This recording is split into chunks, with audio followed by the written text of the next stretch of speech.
स्नेहपात्र सहयोगी राष्ट्रीय जनजाति आयोग के माननीय हर्ष चौहान जी, राष्ट्रीय जनजाति आयोग के माननीय सदस्य अनंत नायक जी, आयोग की सदस्य सचिव माननीय अलका तिवारी जी, मेरे सामने बैठे हुए देश के विभिन्न विश्वविद्यालयों से आए हुए कुलपतियों को एक स्थान पर देखना सहज नहीं होता। ये कभी कभार ही ऐसा संयोग होता है। पीछे देश के विभिन्न भागों से आए हुए प्राचार्यगण, मुझे बताया गया है कि यहाँ जो प्राचार्य उपस्थित हैं, प्रोफेसर उपस्थित हैं, उनमें से अधिकतर शायद सभी जनजातियों से ही हैं। ये अपने आप में गौरव का विषय है कि इतने सारे उच्च शिक्षा में इतने सारे प्राचार्य अब जनजातियों से यहाँ उपस्थित हो सकते हैं।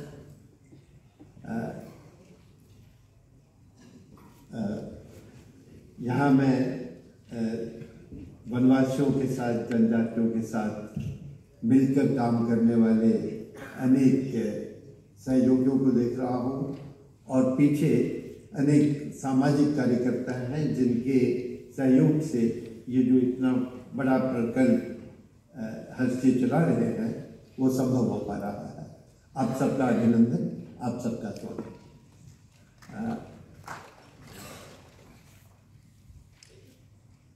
हर्षी ने बताया, ये जब से आयोग के अध्यक्ष बने हैं, सतत जनजातियों की अस्मिता, उनके अस्तित्व, उनके विकास से संबंधित विषयों को लेकर सतत कार्यरत हैं।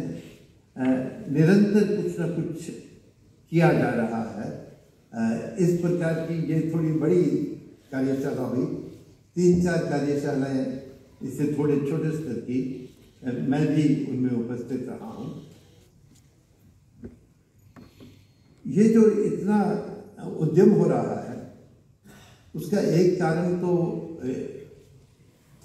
हर्ष जी की डायनामिज्म है। हर्ष जी का वो स्वयं जनजातियों से है, उनका he has a passion for this work। पर इसका एक संदर्भ भी है।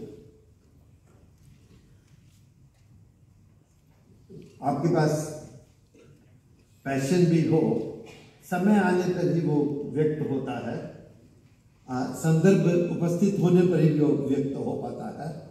और उसका संदर्भ ये है कि भारत बदल रहा है। भारत को स्वतंत्र हुए 75 वर्ष हो गए।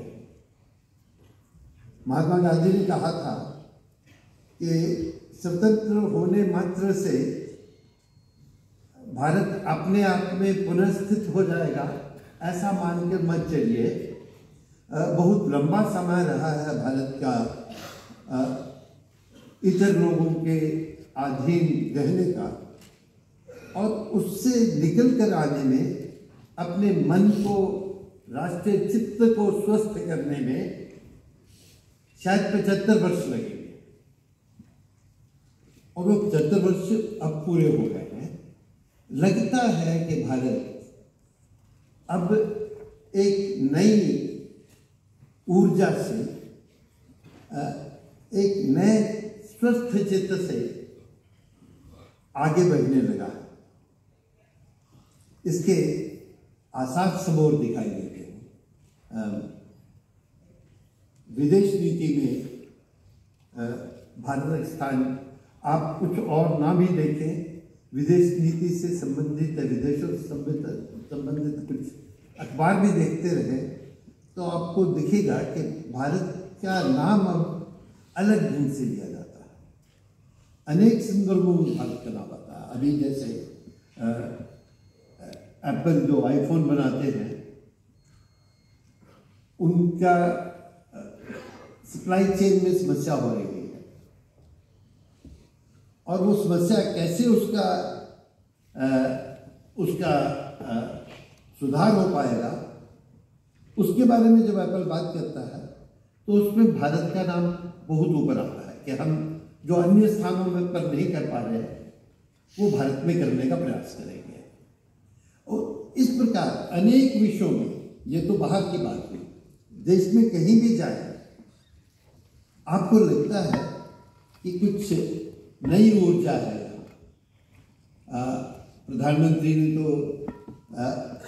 जब ये संदर्भ था 75वां आज़ादी का 75वां साल मनाने का, तो उन्होंने 5 प्रण देश से, राष्ट्र से करवाए थे। उनमें पहला ये है कि अगले 25 वर्षों में, जिन्हें अमृतकाल की संज्ञा दी गई है, इन 25 वर्षों में भारत विकसित देश हो जाएगा। और भारत अगर विकसित देश बनेगा तो वो सबकी ऊर्जा से बनेगा, उसमें सबका सहभाग हो पाएगा, तभी वो विकसित देश बन पाएगा। भारत में वास्तव में विकास के लिए एक अन्य शब्द का उपयोग होता है। माननीय मालवीय जी ने इस शब्द का विकास के संदर्भ में उपयोग किया था। उन्होंने कहा था कि भारत का अभ्युदय होगा, और अभ्युदय विकास है, पर अभ्युदय की विशेषता ये होती है कि जब सूरज उगता है, ऊपर उठने लगता है, तो पूरा विश्व प्रकाशित होता है। कोई भाग ऐसा नहीं होता जो उस प्रकाश से छूट जाए, उससे अलग रह जाए। विकास तो खंडों में हो सकता है, अभ्युदय संपूर्ण होता है। और ये संपूर्णता भारत के अभ्युदय में होगी, ऐसा हम सब का संकल्प है, ऐसा हमारे प्रधानमंत्री का भी संकल्प है। वो बार बार कहते हैं सबका विकास, सबका साथ। और वास्तव में ये कहने की बात नहीं होती, ये नारा नहीं होता है। कोई भी विकास, कोई भी देश अपने को विकसित नहीं कह सकता, कोई भी देश अपने को अभ्युदित नहीं कह सकता, वो तो कह ही नहीं सकता, जब तक देश के सभी वर्ग, सभी समुदाय, सभी क्षेत्र, उनका योगदान उसमें ना होगा। और इस योगदान में सभी समुदायों का महत्व है, पर जनजातियों का विशेष महत्व है। अभी शायद मानगढ़ में प्रधानमंत्री ने कहा था कि भारत के भूतकाल को, भारत के वर्तमान को और भारत के भविष्य को जनजातियों को अलग करके देखा नहीं जा सकता। तो जनजातियों का, सभी वर्गों का, सभी समुदायों का महत्व है, पर जनजातियों का विशेष महत्व है।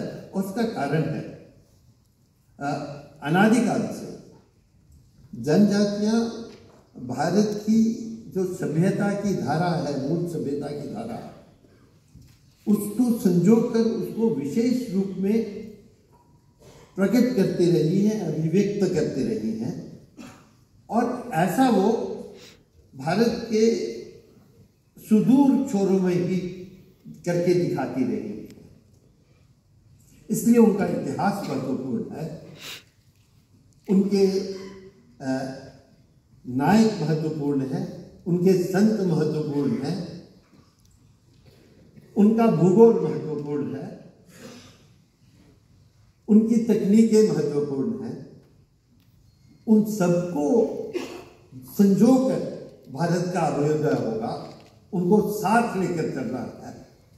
इसलिए इतना प्रयास जो हर्षजी कर रहे हैं उसका संदर्भ बनता है। और जैसे हर्ष ने कहा एनसीएसटी कुछ कर सकती है, कुछ आपको सहयोग कर सकती है हमें इस कार्य में। राजनीतिक लोग कुछ कर सकते हैं, कुछ बता सकते हैं कि इन विषयों पर हमें जानना है, पर अंततः जानना तो आज एकेडमिक वर्ल्ड के माध्यम से होता है। यहाँ जो उपकुलपति, कुलपति, प्राचार्य बैठे हैं, अंततः तो वही बताएंगे हमें कि ये क्या है ये इतिहास, क्या है ये जननेता, क्या है ये भूगोल, क्या है ये विशिष्ट तकनीकें, क्या है ये विशिष्ट विचार जो भारत के अभ्युदय में हमारे सहयोगी होंगे, भारत के गौरव का अंग बनेंगे, वो है क्या। बहुत चर्चा होने लगी है, हम तो कुछ लोग जानते होंगे बिरसा मुंडा के बारे में, पर अब बिरसा मुंडा के जन्मदिन को हमने राष्ट्रीय जनजाति गौरव दिवस के रूप में मनाना प्रारंभ किया। बहुत बड़ी बात है। मानगढ़ को हमने मान लिया, हर्ष चौहान जी का उससे सहयोग, बहुत बड़ी बात। वीरों को तो हम किसी और ही रूप में देखते थे, चाहे जो जानते थे वो जानते थे कि वीर इस राष्ट्र के लिए कितनी वीरता से लड़े हैं लंबे समय से, पुराने काल में भी और अंग्रेजों के काल में भी। पर ये साधारण जानकारी का विषय तो नहीं था। हमने मानगढ़ को राष्ट्रीय पटल पर लेके आए। अभी कल या परसों इसी सभागार में भारतीय प्रधानमंत्री ने लचित बोरफुकन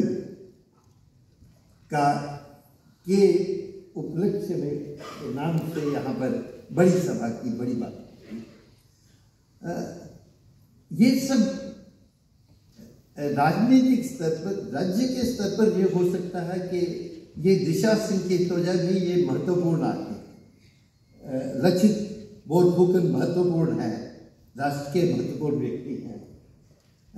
मानगढ़ महत्वपूर्ण घटना, महत्वपूर्ण संस्था, महत्वपूर्ण संस्थान है। भगवान बिरसा मुंडा बड़े हैं, इस राष्ट्र के बड़े लोगों में हैं। पर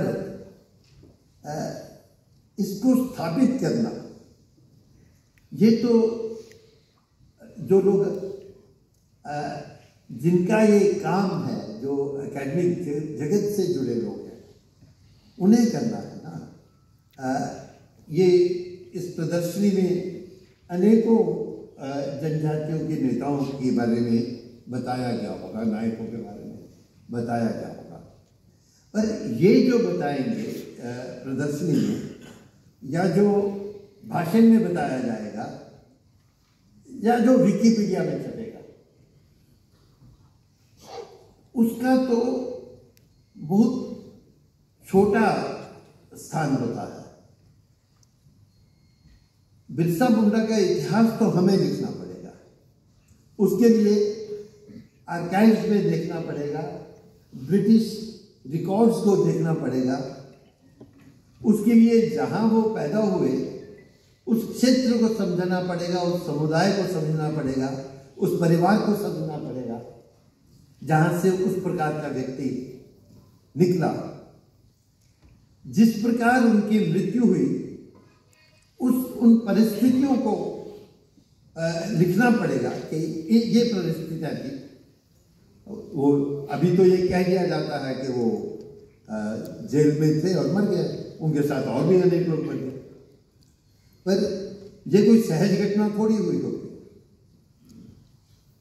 क्या हुआ था उसका संकलन तो हमें करना होगा ना, उन कागजात को देख के, उन दस्तावेजों को देख के, उन रिकॉर्ड्स को देख के।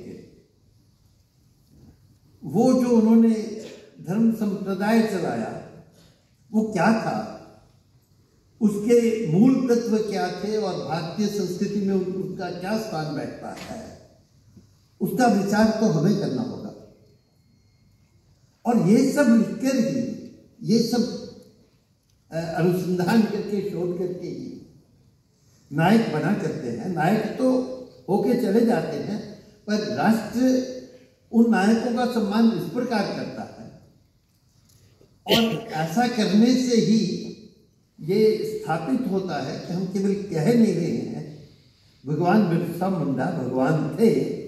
ये सब करने पर ये स्थापित होता है कि वो थे, वो हमारे बड़े लोगों में एक थे जिसका केवल हमें नहीं विश्व को भी सम्मान करना है।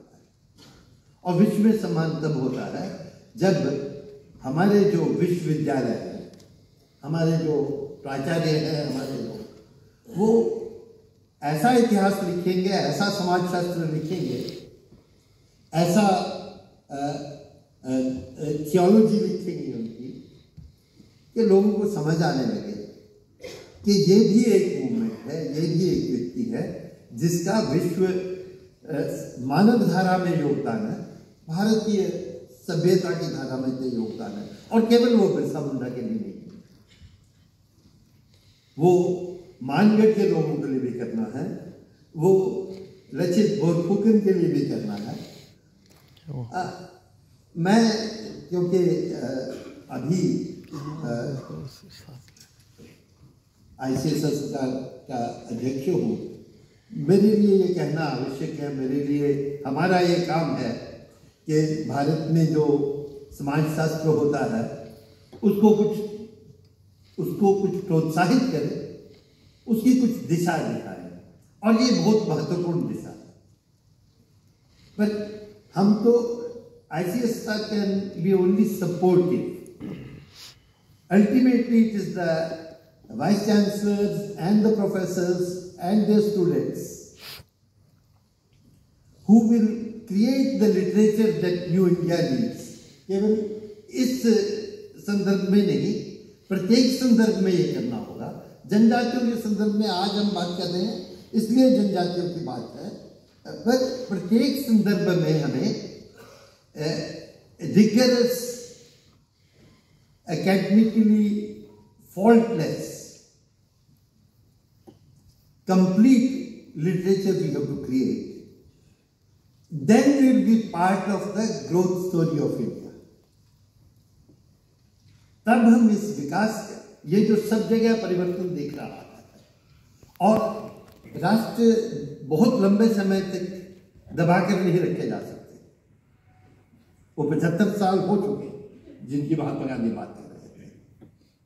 अगले 25 साल में जो संकल्प हुआ है, जो प्रण लिया गया है कि अमृत काल में के 25 वर्षों में भारत विकसित देश बनेगा, भारत का अभ्युदय होगा, वो तो होगा ही। और वो किसी एकेडमिक जगत के एफर्ट्स का, प्रयासों का करने ना या ना करने पर रुकने वाला नहीं है। वो तो भावी है जो होनी ही है। पर हम लोग जो हैं, हम जो पढ़ने लिखने वाले, अनुसंधान करने वाले लोग हैं, हमारा ये दायित्व है कि हम ये जो होने वाला है उसका भाग बने। Let's become part of the India story which is now emerging. और वो भाग बनने के लिए हमें we'll have to change our game, at least in the field of social science research. और NCST वाले लोग हमें एक अवसर दे रहे हैं कि हम एक ये दिशा पकड़े कि आज से 3-4 साल 5 साल बाद हम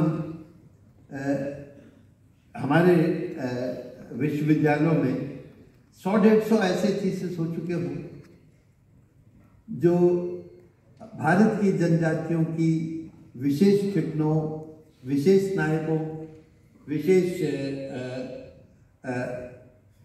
पूजनीय व्यक्तियों के बारे में रिगरसली बताते भूगोल के बारे में बताते हो, और ये करने योग्य काम है। हम ICSSR से जो भी उसमें आवश्यक हो सकता है, जितनी सहायता की आवश्यकता है, हम तो ICSSR से प्रोजेक्ट दिए ही जाते हैं, PDF JRF दी ही जाती है PhD करने के लिए, PDF फेलोशिप्स भी दी ही जाती है। उनका सदुपयोग हो, वो ठीक दिशा में संयोजित हो, उसमें हमें आपके सहयोग की आवश्यकता पड़ी है इस बार। इसलिए बार बार मैं आपसे आकर बात करता हूँ। और जो हो रहा है, जो हम, और उसमें शायद सीमा बहुत नहीं है। भारत में अच्छा काम करने के लिए साधनों की अब अल्पता नहीं है, पर काम ऐसा होना चाहिए, हम काम वो करें जो करने योग्य है, और जो भारत की जो दिशा है उसको संवर्धित करता है, भारत के गौरव को संवर्धित करता है, भारत का जो भावी है, जो इस समृद्ध काल में भारत में बनना है, और जिस प्रकार का गरिमा, गौरव, जिस प्रकार की ग्लोरी भारत ने विश्व को दिखानी है, उसको उसमें सहयोग दे, ऐसा काम हम करें, ऐसा मेरा आपसे आग्रह है। उपकुलपति, कुलपति, प्राचार्य लोग, उनको निर्देश दिए जाए थे, उनसे मैंने अगर कुछ अधिक कह दिया हो तो मैं क्षमा याची हूँ, क्योंकि मैं तो केवल ये बताने की कोशिश करता रहा हूँ कि एक दिशा है जिसमें हम चल सकते हैं, और आप सब लोग अगर प्रयास करेंगे तो our academic work will become part of the India story of development, and this story has multi-dimensions, several dimensions. One of the major dimensions is the work on Janjatis. It's not one of the several dimensions, it's one of the core dimensions. इस पर हम काम करें, और हमारे NCST के सहयोगी हमें बार बार सहयोग देंगे इस काम में, पर ये काम हमारा है, उनका भी काम है, पर उनका अलग काम है। ये अनुसंधान करना, इतिहास लिखना, समाजशास्त्र लिखना, ये हमारा काम है। Let us do it. धन्यवाद।